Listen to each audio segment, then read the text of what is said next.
Mais bonjour à tous, bienvenue. Je me présente pour ceux qui ne me connaissent pas. Je m'appelle Christian Marois, je suis titulaire de la chaire de recherche du Canada en politique éducative et donc membre du CRISPE également. Donc c'est le CRISPE et cette chaire qui organise ce cycle de conférences. On a déjà eu 4 conférences l'année passée et donc celle-ci est la première d'un nouveau cycle de 4 conférences. J'ai le grand plaisir d'accueillir Marc-André qui est professeur titulaire dans cette faculté et dans le département d'administration et fondement de l'éducation. Et donc il va nous parler de la mise en œuvre de la gare, l'appropriation de la gare dans la commission scolaire de Montréal. On aura l'occasion dans les séances prochaines d'avoir d'autres éclairages sur la mise en œuvre de la gare au sein de différentes commissions scolaires du Québec, puisque le 3 décembre, Catherine Larouche viendra présenter ses travaux sur l'analyse de la mise en œuvre dans plusieurs commissions scolaires. Pierre Lapointe, au moment de la session de l'hiver, va également faire une présentation sur la commission scolaire. Marguerite Bourgeois, l'équipe de la chaire, avec André Brassard notamment, Joël Morissette, va présenter ses travaux sur 4 autres commissions scolaires. Ça fait que je pense qu'on va avoir un éventail et on se formera au fur et à mesure de ces séances une idée un peu plus précise et concrète de ce que ça veut dire la gouvernance ou la régulation par les résultats, qu'on appelle la régulation par les résultats ici au Québec. Et donc, merci en tout cas à Marc-André Deniger d'avoir accepté de participer à ce cycle. On est vraiment très heureux d'écouter ce qu'il va nous dire. Donc on va avoir une présentation de 45 minutes environ, 50 minutes. Et puis j'espère une bonne demi-heure de questions que j'espère nombreuses de votre côté. Merci. Bonjour tout le monde. D'abord, je vous remercie de m'avoir donné l'occasion d'échanger avec vous aujourd'hui. Je vais faire une petite introduction pour que vous sachiez qu'est-ce qui me permet de parler de la CSDM quand même. Je ne pense pas que vous soyez tous au courant. Il y a environ 5 ans, la haute direction de la Commission scolaire de Montréal m'a demandé si j'acceptais d'assumer 2 rôles avec eux pour une période de 5 années. C'est la 5e année de 5 cette année.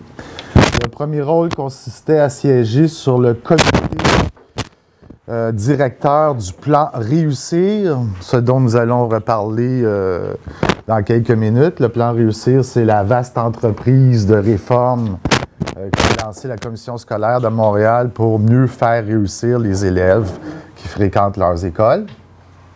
Et également, on m'a demandé d'évaluer la qualité d'implantation du même plan. Alors, on a confié à un externe, si vous voulez, la fonction qui consistait à évaluer à des fins de pilotage l'implantation du dit plan. Okay. Alors, ça a été pour moi, durant 5 ans, l'occasion, je trouve, assez importante pour un prof en administration scolaire de frayer dans la haute direction de la plus grande commission scolaire du Québec avec à peu près accès à tous les espaces, à tous les lieux de discussion, à tous les lieux de délibération, sauf un seul, c'est le comité où les cadres se disent leurs 4 vérités, puis que tu ne veux pas les entendre se chicaner entre eux. Celui-là m'était interdit, mais toutes les autres instances, je pouvais agir comme observateur, des fois même comme participant. Ça a été une occasion énorme d'apprendre, fantastique d'apprendre sur ce qu'aborde justement Christian dans plusieurs de ses travaux, c'est comment se font les médiations ou les traductions d'injonctions externes par des organisations et quelles sont les logiques d'acteurs qui interviennent à l'interne pour traduire la politique, si je peux me permettre d'utiliser ce vocabulaire-là. Donc, voilà, il y a toutes sortes de données, qu'elles soient par entrevue, par questionnaire, qui ont été accumulées au cours des 5 dernières années. Je vais maintenant expliquer brièvement autre point de contexte. Il faut comprendre dans quel contexte on est à la Commission scolaire de Montréal quand l'injonction de la gestion axée sur les résultats leur arrive de Québec. OK? Alors, il y a 3 choses qui convergent sur Montréal à cette époque-là. Premièrement, il y a une relativement faible performance des élèves montréalais.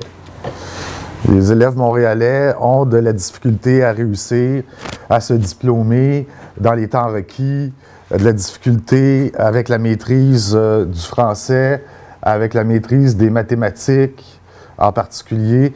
Les scores montréalais sont nettement inférieurs aux moyennes nationales, problématique que vous connaissez sans doute, que je n'ai pas besoin d'expliquer, qui est en lien avec la cohabitation de la pauvreté et de la diversité culturelle, bien entendu. Sauf que le problème, c'est le deuxième aspect du contexte. Nous le comprenons bien. Mais les responsables politiques à Québec ne le comprennent pas. Alors, dans ce contexte-là, il y a une incompréhension de la réalité montréalaise par les responsables des politiques à Québec qui soulèvent constamment la même question. Comment ça se fait que les élèves montréalais réussissent moins bien que la moyenne nationale?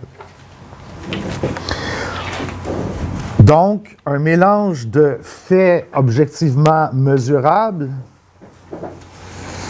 puis de méconnaissance à l'endroit de la réalité montréalaise, avec entre les deux une situation un peu particulière, c'est qu'il y avait eu quand même un certain nombre de tentatives historiquement à la Commission scolaire de Montréal pour poser la problématique de la réussite en milieu défavorisé en particulier, puis ensuite en milieu pluriethnique un peu plus tard. On n'en était pas à notre première tentative, on peut dire ça.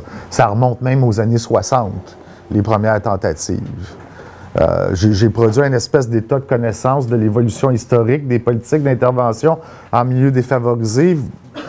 On relate ça, là, ça commence dès le début des années 60, en fait.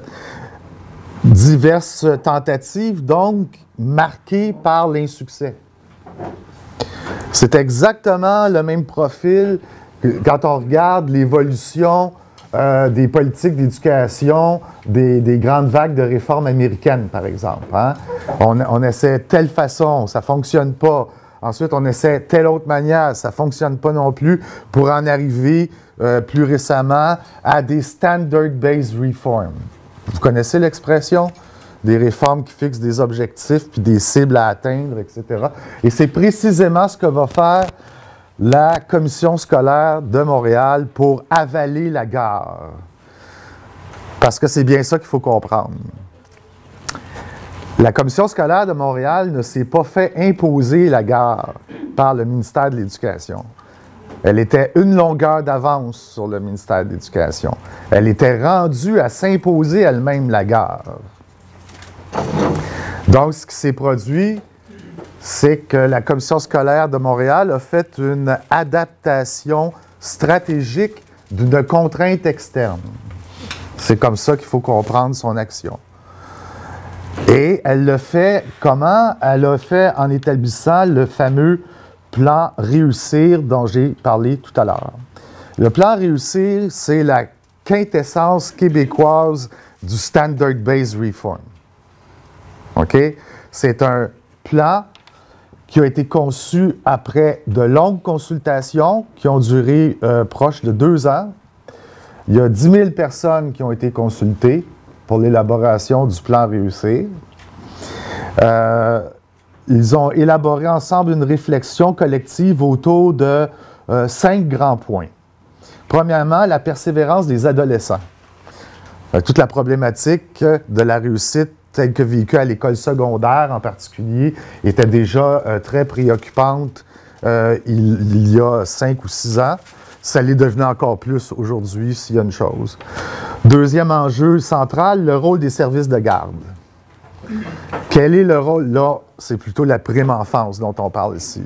On a eu toute une réflexion sur le rôle des services de garde dans la fermeture des écarts culturels existants avant le début de la scolarisation. Donc, il y a eu une discussion sur le rôle compensatoire des services de garde à la Commission scolaire de Montréal, avec toute la réflexion sur les maternelles 4 ans qui, je veux juste le rappeler, à l'origine, était une mesure destinée aux milieux défavorisés, mais comme au Québec, on égalise tout, c'est devenu partout, maternelle 4 ans, avec un débat pour l'avoir pour tout le monde, qu'il soit défavorisé ou pas.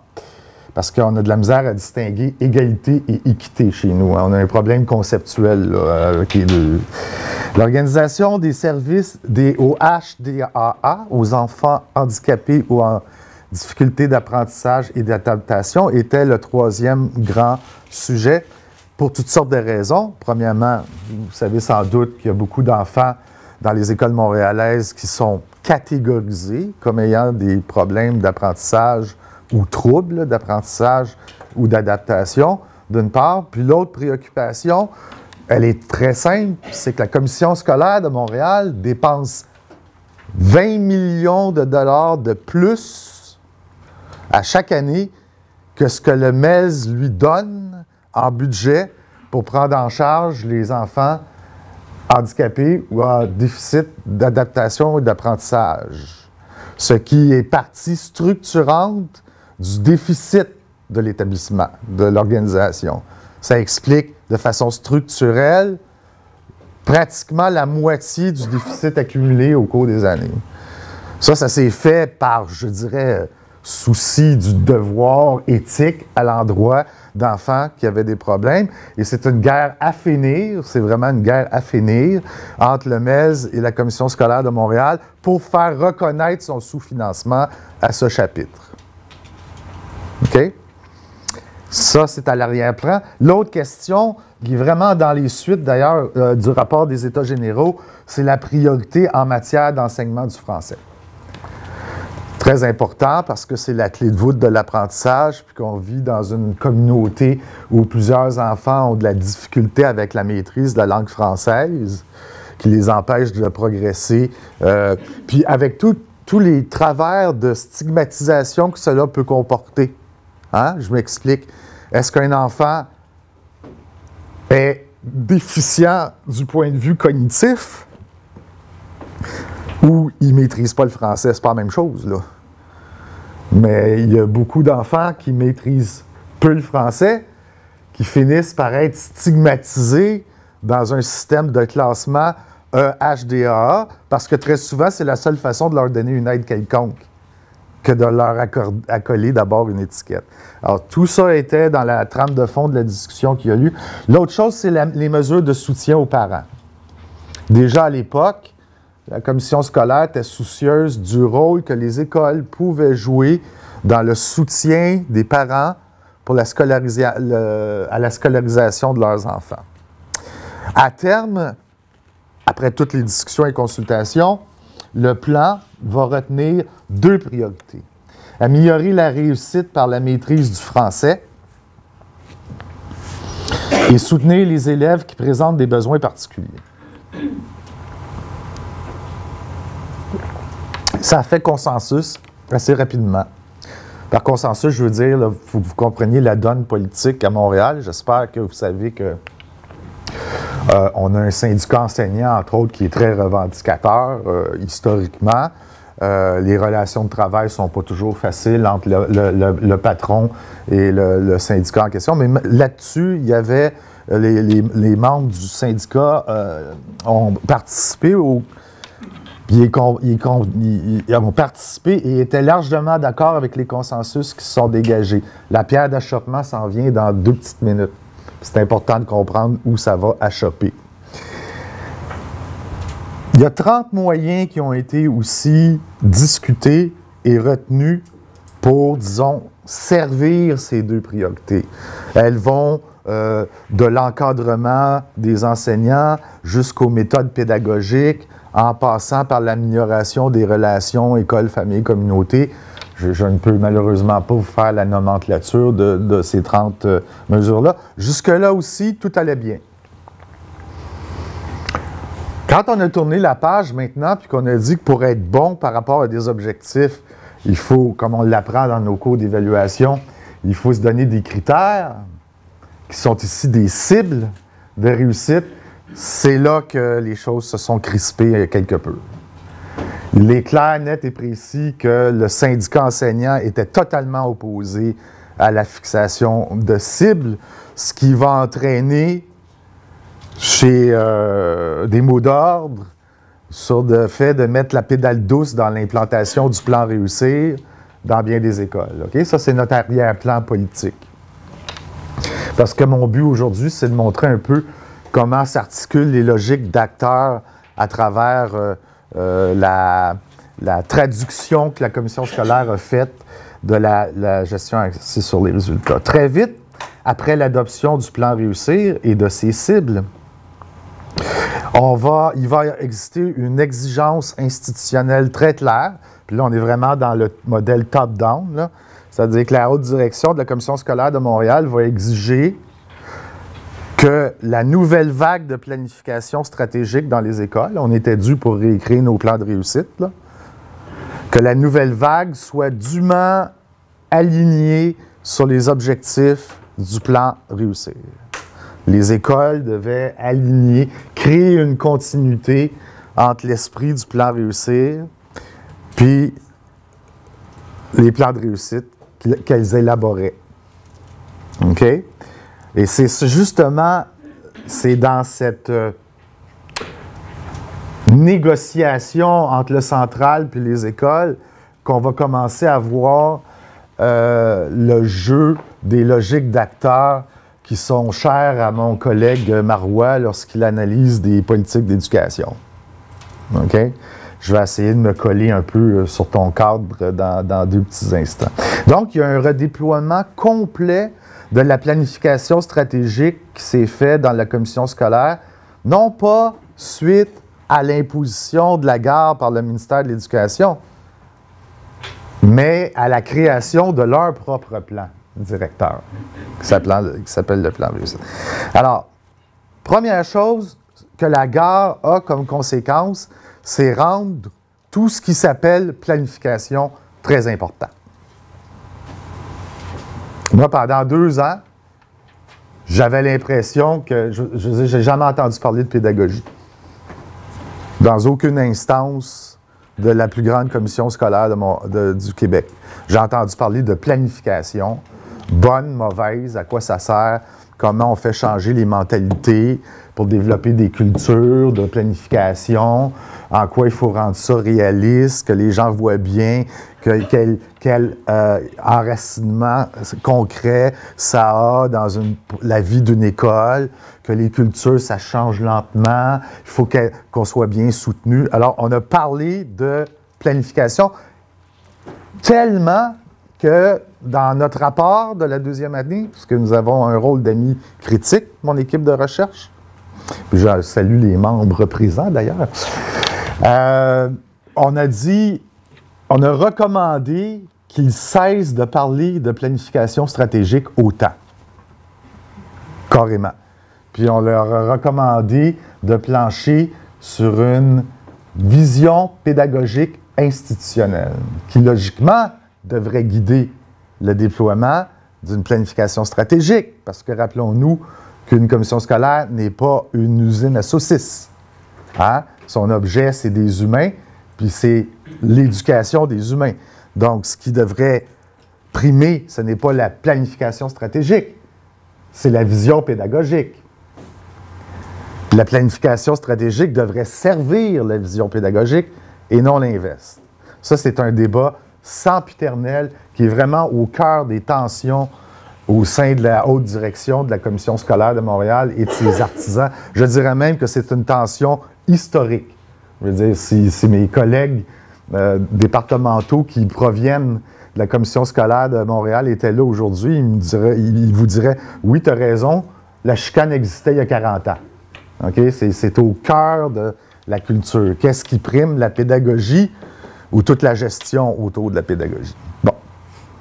Donc, redéploiement de toute une culture de planification stratégique qui vont rendre les spécialistes de la planification plus importants. Hein? Donc, nos experts technocrates planificateurs vont gagner du pouvoir au sein de l'organisation, au détriment des gens qui étaient en soutien à la pédagogie. Je ne pense pas me tromper en disant ça. Donc, ça va propulser, d'ailleurs, ça va propulser la carrière de certains cadres qui jadis étaient dans des rôles obscurs, tels que faire de la reddition de comptes pour le gouvernement, sans trop que les gens sachent c'était quoi toutes ces savantes statistiques qu'ils produisaient à chaque année. Ces gens-là vont gagner du galon, prendre du galon au sein de l'établissement, de l'organisation. Pour les cadres supérieurs maintenant, qu'est-ce qui est intéressant dans tout ça? Pourquoi la gestion axée sur les résultats, tels qu'ils l'ont conçu, s'avérait une priorité? C'est certainement, là, je ne veux pas sombrer dans le cynisme d'aucune manière, c'est certainement, ce sont des gens bien intentionnés qui ont à cœur la réussite des élèves. Ça, c'est indiscutable, là. Ce ne sont pas des êtres cyniques et calculateurs. OK? Mais l'intérêt supplémentaire du cadre supérieur, c'est que l'introduction de la reddition de comptes, plus spécifiquement, pas juste l'ensemble de la gare puis de cibles à atteindre. L'introduction d'un système de reddition de comptes leur a permis de resserrer leur contrôle sur les autres étages de la bâtisse, en particulier sur les directions de réseau. Parce que la Commission scolaire de Montréal était à l'époque divisée en 7 ou 8 réseaux assez gros. Je vous donne un exemple. L'ancien réseau centre de la Commission scolaire de Montréal, qui couvre le parc extension Villeray-Rosemont, grosso modo, c'est plus gros que la plus grosse commission scolaire du 450. Vous voyez un peu la grosseur des choses, là? Donc, la nécessité de développer, de diviser ce navire amiral en plus petites unités, mais les plus petites unités constituaient également des fiefs. Attention, il y avait des royaumes dans le royaume. Puis il y avait des gens qui avaient beaucoup de pouvoir, c'était les directeurs de réseau. Or, dans l'analyse des cadres supérieurs de la Commission scolaire de Montréal, il y avait des découplages organisationnels qui se produisaient. C'est-à-dire qu'il y avait des fiefs qui se comportaient un peu trop comme des fiefs. Puis ils ne suivaient plus le chef d'orchestre. Si vous voyez l'image un peu. Alors, l'introduction d'une procédure de reddition de comptes justifiée par l'ennemi qui est à nos portes, qui s'appelle la gare. En passant, c'est la même évolution à l'université, hein? C'est rigoureusement la même évolution qu'un prof d'université le moindrement âgé pourrait vous décrire. La montée de la caste administrative qui dirige les universités, que mon collègue Tardif dénonce, où est-ce que tu es, Maurice? Elle est fondamentalement justifiée et légitimée par le fait qu'il y a des gens qui disent « Attention, là, il y a du monde qui nous demande de rendre des comptes. C'est moi qui est responsable de les rendre, ces comptes-là. Donc, je me permets d'être plus intrusif dans ta vie parce que j'ai des grosses responsabilités. » La même donne va se jouer dans un resserrement du contrôle des cadres supérieurs vers les cadres intermédiaires, jusqu'à faire disparaître les réseaux dans l'évolution des choses. Les découplages ne se sont pas nécessairement réglés dans la première tentative. Deuxième tentative, il y a 2 ans, réforme organisationnelle, disparition des réseaux. Rapatriement des cadres intermédiaires au central, à côté du boss. OK? C'est beau, on comprend. C'est comme ça que la donne s'est jouée. Voilà ce que a légitimé pour les cadres supérieurs l'introduction de la gare. Puis, évidemment, il y a des services, je l'ai dit, par exemple, tout ce qui s'appelle le bureau de la planification institutionnelle va évidemment prendre du galon parce qu'ils sont soudainement devenus les spécialistes de l'heure, puisqu'il faut tout planifier maintenant. Les conséquences de ça maintenant, dans les écoles, on descend un petit peu là, OK? On a fait le central, les cadres supérieurs, les cadres intermédiaires dans les anciens réseaux. Les conséquences dans les écoles, nous, nos travaux de terrain, parce qu'on a travaillé dans 4 ou 5 écoles, ça dépendait à chaque année. c'est qu'on peut identifier au moins 3 ou 3,5 cas de figure sur la façon dont les écoles s'approprient les exigences de la gestion axée sur les résultats. C'est toujours les défauts d'une typologie, mais j'ai essayé d'en faire une pour les besoins de notre discussion. Les premiers, je les ai appelés les solitaires. Les solitaires, c'est le cas type de la direction d'école. Tu en veux un plan de réussite, ben, tu écris ça en fin de semaine chez nous, ben, tu vas l'envoyer vers la poste. Ils font ça tout seuls, dans leur bureau, parce qu'ils ont une exigence patronale, pourrait-on dire, qui leur est fait de produire un plan, mais ils n'accordent aucune importance à cet exercice. Ils le font comme un devoir plate là, qu'on a à rendre aux professeurs le lendemain, pas chez les élèves. Puis ils le font seuls dans le but de préserver leur marge de manœuvre quand c'est le temps de gérer leur école avec leur gens. OK? Donc, il y a un élément de stratégie chez les solitaires, pourrait-on dire. Ça va? Les deuxièmes, c'est les bons élèves, qui sont mus par le désir de conformité. C'est comme à l'école, ça. C'est comme au primaire. Alors, il y en a des gens qui y croient en passant là, aux cibles, puis à la fixation de cibles, puis des moyens, puis d'une planification comme étant très importante et centrale à leur pratique de gestionnaire. Il y en a qui y croient. Je ne passe aucun jugement si c'est bon ou mauvais, mais tu as quand même un groupe significatif de personnes qui se sont comportées de la manière attendue. C'est-à-dire qu'ils ont mobilisé leur équipe école dans une réflexion autour d'un plan de réussite qui devait intégrer des objectifs du plan de la maison mère. OK? Les troisièmes, ceux que j'aime le plus, personnellement, je les ai appelés les stratégiques. Eux, ils font exactement ce que la commission scolaire a fait. La commission scolaire a fait une adaptation stratégique d'une contrainte externe imposée par Québec.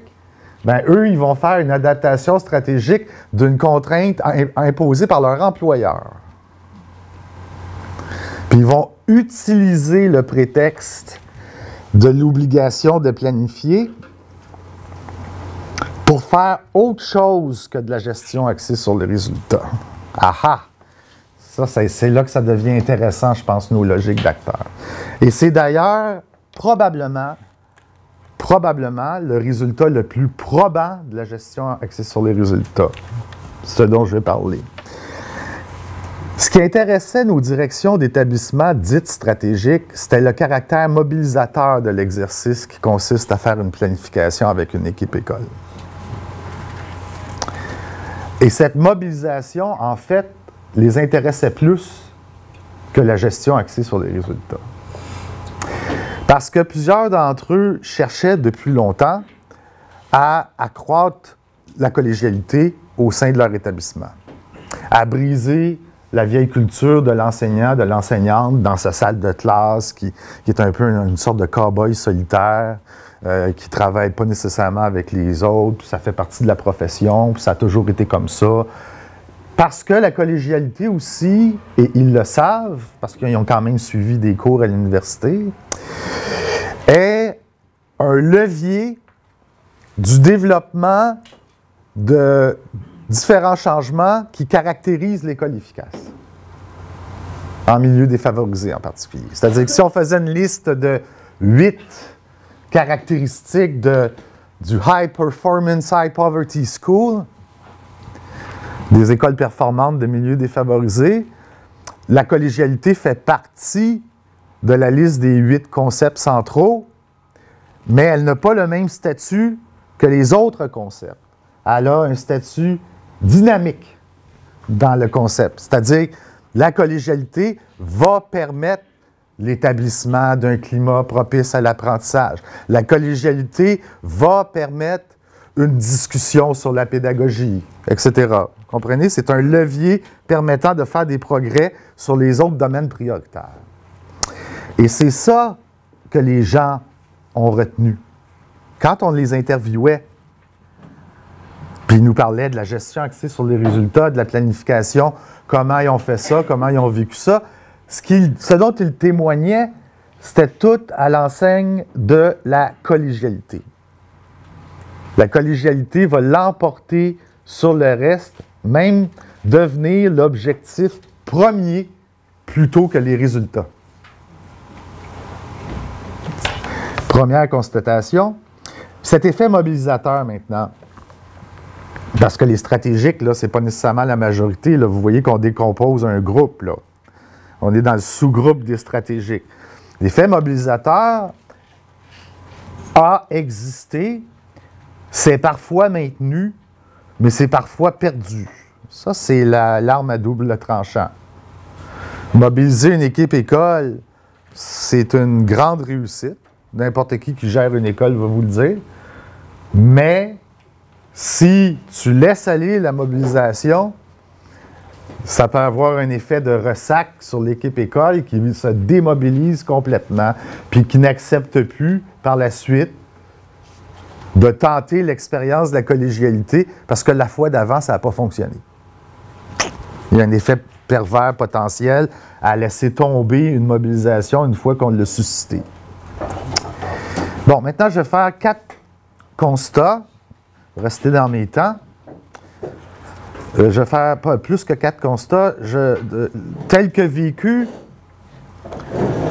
la gestion axée sur les résultats dans la commission scolaire de Montréal, sauf exception, a mené à l'éclosion d'une culture de planification et de réflexion commune. Ça se fait beaucoup plus qu'avant. Et c'est un progrès, je pense qu'il ne faut pas banaliser. Les gens maintenant savent qu'il faut s'asseoir, qu'il faut réfléchir au progrès de notre école, qu'il faut réfléchir au suivi des élèves, à l'amélioration possible qu'on peut apporter et qu'il est normal, en ce sens, de travailler ensemble pour y arriver. Il y a des progrès qui ont été faits de cette nature-là. Remarquez là, qu'on n'est pas ici en train de constater le succès premier, le succès des visées premières de la gare. On est dans les effets inattendus ou imprévus. Hein? Ça a donné quelque chose de bon, mais c'est pas ça que le législateur visait. OK? Un peu comme quand Janos nous dit toutes ces interventions-là font que tout ce qui est autour de la classe change puis s'améliore. On a une école climatologique formidable, mais ça ne rentre pas dans la salle de classe. Hein? C'est un peu la constatation essentielle dans les travaux de Michel, la répétition, c'est que plusieurs de ces interventions donnent de bons effets imprévus, mais donnent rarement les effets escomptés. Il y a eu aussi, ça c'est très important, puis j'ai essayé d'être très prudent en expliquant ça parce que je ne veux pas me faire tirer des briques, là. Je suis quand même dans un centre de recherche à la profession enseignante. Il y a eu l'introduction de la gare à la commission scolaire de Montréal a entraîné dans les écoles une hypercentration sur les caractéristiques de l'élève. Tous les plans de réussite, ça porte ses typites. Leurs caractéristiques, leurs défauts, ceux de leurs parents, accessoirement. Parce que ça prend quand même des tarifs pour en avoir produit d'autres. Bon. Il n'y a à peu près pas dans le corpus, puis nous, on analyse des corpus de plans, un peu comme mon collègue Pierre Lapointe l'a fait dans d'autres travaux, il n'y a à peu près jamais de traces d'objectifs portant sur l'amélioration de l'enseignement, sur l'école comme objet de travail et sur la gestion comme objet de travail. Fait que la réussite de l'élève, c'est l'élève. C'est pas l'élève, le maître, l'école, le gestionnaire. C'est l'élève. Autre constatation, cette hypercentration sur les caractéristiques de l'élève, qui, en passant, je le rappelle, vaut pour 20% de la variance dans les travaux scientifiques, entraîne certaines dérives.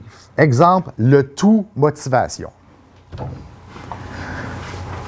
Je ne sais pas pour vous, là, mais moi, je suis plus capable. Tous les problèmes en éducation, c'est rendu que c'est des problèmes de motivation de l'élève. Ils ne sont pas capables d'apprendre les maths, ils ne sont pas capables de résoudre un problème de mathématiques parce qu'ils ne sont pas motivés. L'explication constante que des équipes écoles au complet te donnent des problèmes des élèves, c'est des problèmes de motivation, puis même dans une conception très étroite de la motivation. Une conception qui rend la motivation préalable à l'apprentissage. Et non pas une conception plus moderne qui t'expliquerait qu'en apprenant, tu vas développer ta motivation. OK? Qu'est-ce que ça fait? Hypercentration, ces élèves, ils ont des problèmes de motivation, donc attribution externe, continuelle. L'enseignant ne fait pas partie de l'analyse puis de la solution. Jamais. L'école non plus. Le gestionnaire non plus. Puis, qu'est-ce qu'il te reste à faire? Il te reste à dire que tu n'as rien à faire avec cet élève-là avant qu'un spécialiste l'ait motivé. Right? Ce qui perpétue l'idée de les sortir de la classe. Puis là, on rentre dans la médicalisation des problèmes d'apprentissage que d'autres collègues ont beaucoup mieux dénoncé que moi, je pense. Comme ce n'est pas mon métier, je vais m'en tenir à ce bref commentaire. Il y a eu aussi un progrès sur la fixation des objectifs. Ça, c'est vrai. Les écoles aujourd'hui sont meilleures pour fixer des objectifs. Des vrais objectifs qui ressemblent à des objectifs bien libellés, bien réfléchis, là, que si on leur faisait passer des tests de mesure de la qualité d'un objectif, ils seraient beaucoup meilleurs qu'avant. Cependant, et c'est là où le bas blesse, il y a un problème d'appariement des ressources qui persiste. Ça, c'est classique. Le plan de réussite, colonne objectif, super cute, colonne moyen, aucune correspondance avec les objectifs.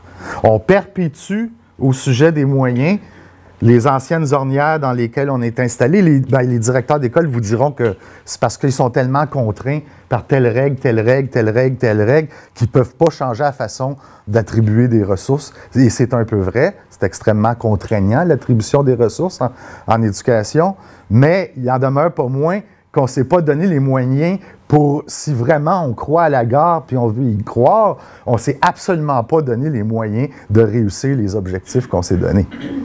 Parce que tu as un non-fit, ils appellent ça comme ça a l'air au HEC, entre les moyens puis les objectifs que tu poursuis, puis tu n'es pas capable de les allumer. Par exemple, je vais y arriver, je vais donner un exemple très précis, avec le fait que la collégialité,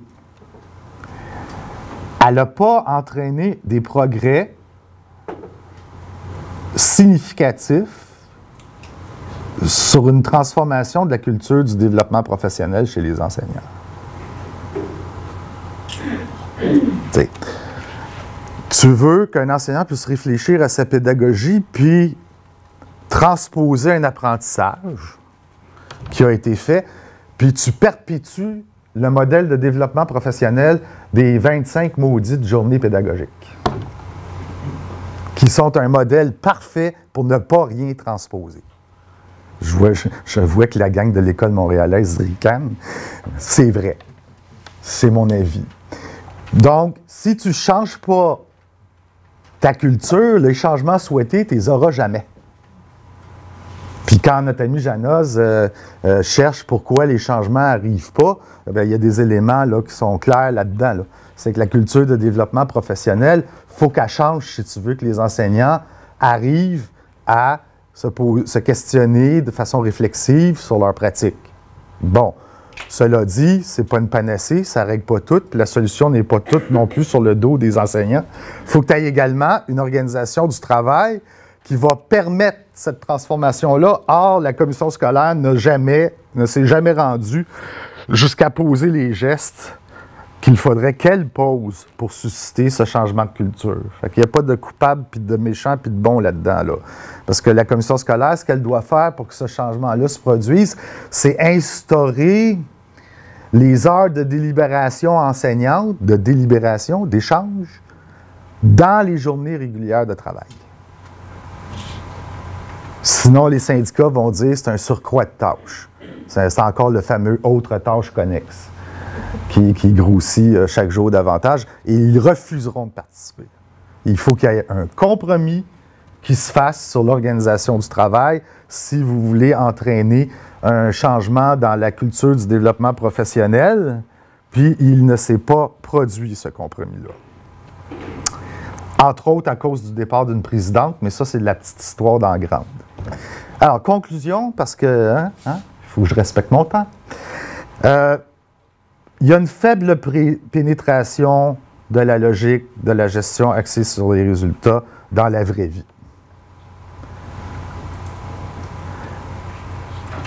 Il y a un mystère qui demeure pour plusieurs personnes et qui explique probablement pourquoi la garde n'a pas plus pénétré les esprits que ça. C'est qu'il n'y a encore personne, c'est un petit concours ça, pour les ministres de l'Éducation successifs, là, qui a expliqué intelligemment la relation suggérée entre gestion axée sur les résultats et amélioration de la réussite scolaire.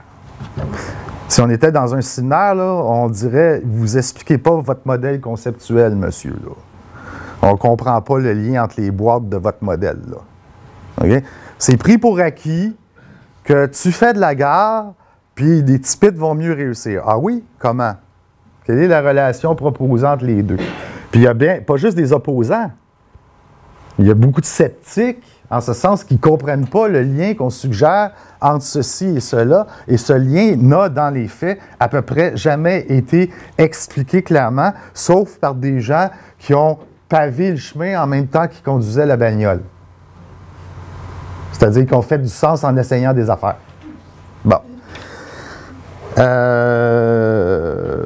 Et je conclus en disant que deux choses. Premièrement, ce qui a réussi, c'est pas la gestion axée sur le résultat, c'est la reddition de comptes. Ça, il y en a. Il y en a partout, tout le temps. Beaucoup. C'est l'élément qui a passé dans le système. Mais c'est l'élément le plus proche de quoi? C'est l'élément le plus proche d'un certain modèle managériel. N'est-ce pas? Relativement autoritaire et contrôlant. Ce qui cadre assez bien avec la culture de la CSDM, soit dit en passant, là, avec la culture historique de la CSDM. L'historique de la CSDM, c'est centralisateur, assez autoritaire. Tu n'exprimes pas ta dissidence quand tu es un employé de la CSDM. Hein?